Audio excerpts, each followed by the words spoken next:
Are you unknowingly raising a child with POTS syndrome?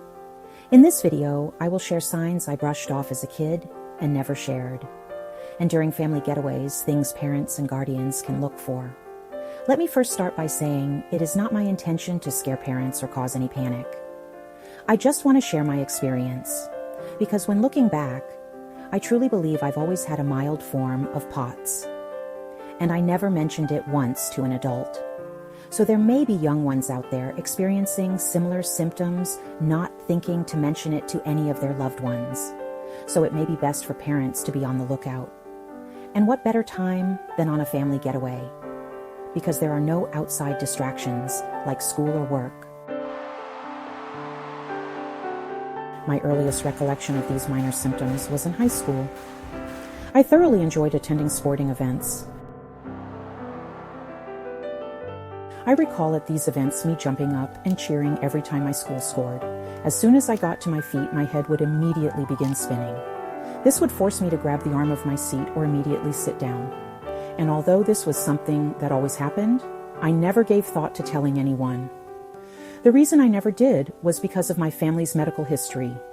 At a very early age, I learned the women in my family suffered from anemia. So when my head started spinning, I assumed that my iron was a low. I even remember, as soon as I got home from a game, taking iron tablets. I found in our medicine cabinet, hoping it would help. I also loved long, hot baths. I noticed the longer I soaked in the tub, the weaker I got. But once again, this was something I never thought to tell my mom. I assumed I was developing anemia like the others in my family. But it's my experiences during summer trips to our local amusement parks is why I truly feel I always had this condition. We would arrive at the park early in the morning and I was perfectly fine. But towards noon, I would get tired. It wasn't a tired one experience from exertion. It was a physical weakness I experienced. I remember suggesting to my family or friends going to see the live performances or grabbing a bite to eat, but not wanting to do much more. There were times they would agree, but not always. So I remember just trying to push through. This also occurred attending cookouts during the summer at large parks. I remember this vividly. For those watching this video trying to learn more about our condition, extreme heat is not a friend for people in the POTS community. We also have an intolerance to exercise.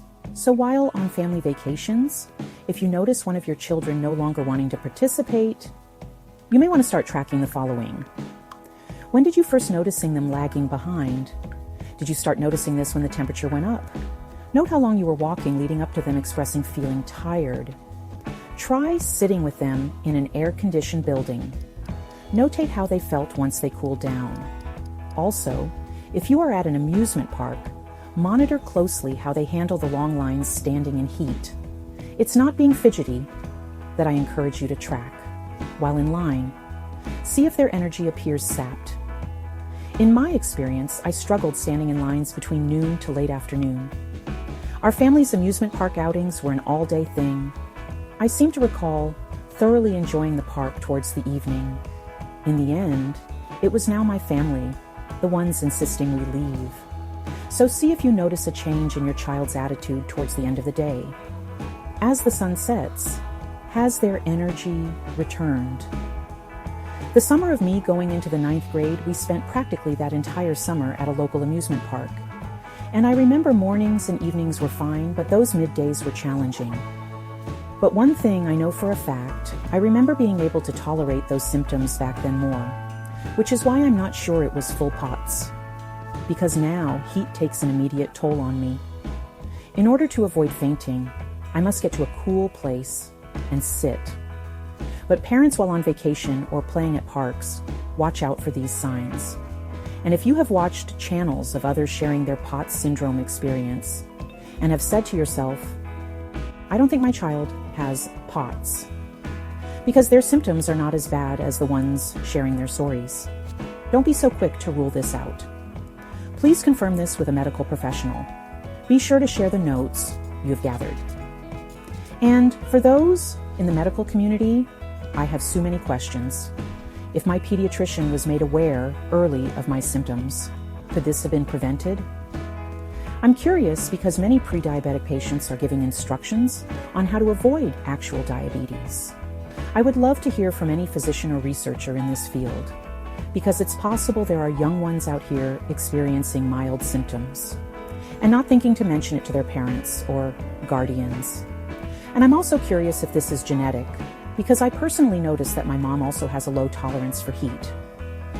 When we travel, we keep a very close eye on her. Traveling during summer seasons is something we try our best to avoid. But if we can't, my mom and I must find a cool area to sit, like an air-conditioned building or coach bus. So as I stated earlier, this information is to bring awareness and not alarm. And for those living with POTS syndrome, can you recall your earliest symptoms? If so, please share with us in the comments. During school years, I really don't recall headaches or brain fog, only dizziness and intolerance to that dreaded heat. But after my cancer treatments, those symptoms intensified, along with a host of other symptoms. But I don't regret my cancer treatments. But I do wonder, in tandem with treatments, could something have been done to prevent full-blown POTS syndrome? Who knows? If anyone has an answer, I would love to hear. Well, thank you for watching and supporting my channel. You could have tuned into anyone's, but you carve out time to watch mine. So thank you. Your support is truly appreciated. I hope you join our community by subscribing. And if you found this information useful, please don't forget to click the like button. And thanks again.